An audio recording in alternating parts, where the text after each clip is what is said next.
बिन विचारे जाने कैसे कैसा जिया जाए। पूर्ण खाली मन तो पुनः शून्य में रमाए। अविद्या के अल्प सुख के साथ चिंताओं के कारण मन भ्रम में फंसकर उस विषयों के जगत में ही होना और बने रहने में अपना हित समझ बैठता है। यही भ्रम है जो कि इंद्रियों के विषय संग से उत्पन्न होता है। बिना अपने जीवन को समझे और समझने के लिए बिना विचारे मनुष्य को अपना जीवन कैसे साधना है ये सब सत्य वह कैसे जान सकेगा, और बिना जाने पहचाने कैसे अंतिम फल तक पहुंच सकेगा। यदि विचार द्वारा पूर्ण ज्ञानवान हो जाए तो वह जगत के सब संबंध टालने पर अपने मन को पूर्णतः जगत की तृष्णा से रहित कर देगा। यही मन तृष्णा के नष्ट होने पर खाली हो गया, अर्थात उसमें संसार का मल नहीं रहा।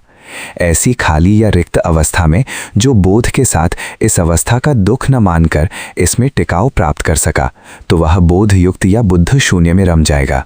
इसमें पूर्णतः संतुष्ट रहेगा।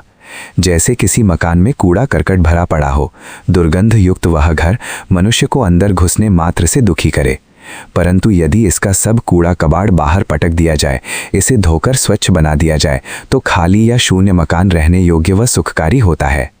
इसी प्रकार तृष्णा के बंधन, राग, द्वेष, संशय आदि के संसार को बाहर पटककर मन को सब मलों से रहित करके खाली करना पड़ता है। फिर जब सब प्रकार के सद्भाव और बलों द्वारा इसे धोकर स्वच्छ बनाना पड़ता है और फिर ज्ञान के प्रकाश में स्वयं इसमें बसना पड़ता है। यही बोधयुक्त शून्य मन होगा। यहाँ केवल आत्मा का सुखमय प्रकाश सदा विराजमान होगा। इस पद्य का यह भाव है कि प्रथम जो जीवन मनुष्य ने संसार में पाया है वह बाहर के विषयों और बाहर के प्राणियों के संग वाला है। इसी में बालक की बुद्धि ने अपना हित पहचाना था।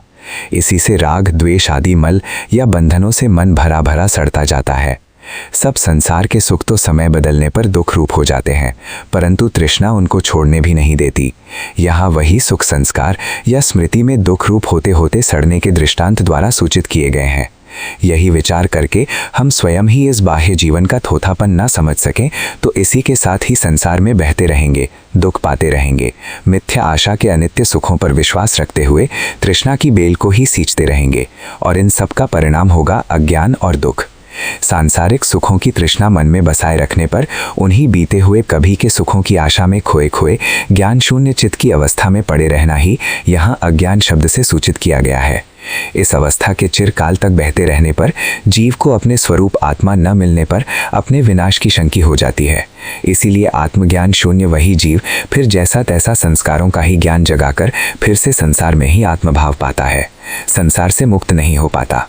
यदि धीरे धीरे महापुरुषों के चले मार्ग के अनुसार विचार को उन्नत करके अपने सांसारिक जीवन को पहचान कर उसके दुख को समझकर उससे मुक्ति के मार्ग को भी समझने की चेष्टा करे तो ही मुक्ति के योग्य जीवन की रचना के लिए यत्नशील होंगे। तभी यह हमारी मनुष्य की बुद्धि और मनुष्य का जन्म सफल होगा। बिना विचार के उन्नत किए यह सब असंभव है।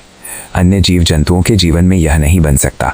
जीवन के सत्य को समझने और समझकर उचित जीवन रचने का अधिकार केवल मनुष्य की बुद्धि को ही है।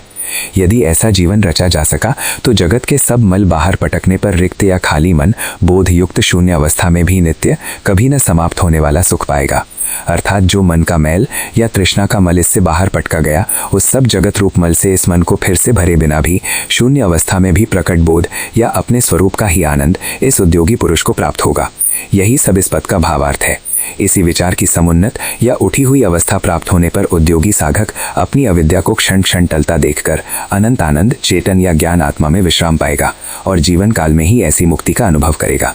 तब उसे कभी भी अज्ञान की अवस्था में अपनी आत्मा के विनाश की शंका नहीं होगी।